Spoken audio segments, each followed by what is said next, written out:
टिपू सुलतानांना आपण शिवाजी महाराजांच्या समकक्ष बघितलं. त्यांना लाज वाटली पाहिजे.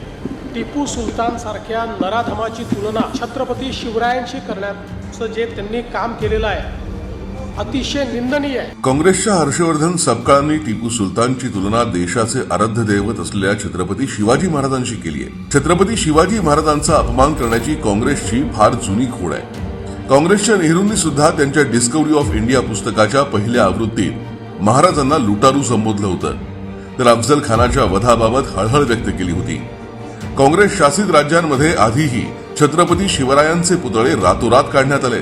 महाराजांचा अपमान करणं काँग्रेससाठी नवीन नाही. मग कधी औरंग्याचे कधी अफजलचे उदात्तीकरण काँग्रेसकडून सुरू असतं. भारतात आतंकवाद्यांना मारल्यावर त्यांचा दुखवटा पाळणाऱ्या पक्षांमध्येही काँग्रेस आघाडीवर आहे. हे सुद्धा आपल्याला विसरून चालणार नाही.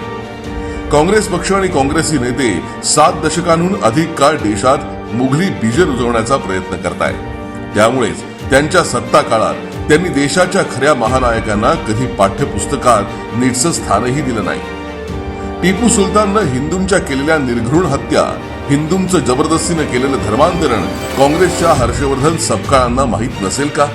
थोडक्यात काय तर सपकाळांना हे सर्व माहीत असूनही त्यांनी जाणीवपूर्वक छत्रपती शिवरायांचा अपमान केलाच.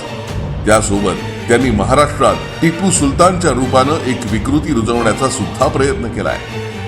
यासाठी महाराष्ट्र त्यांना माफ करणार नाही.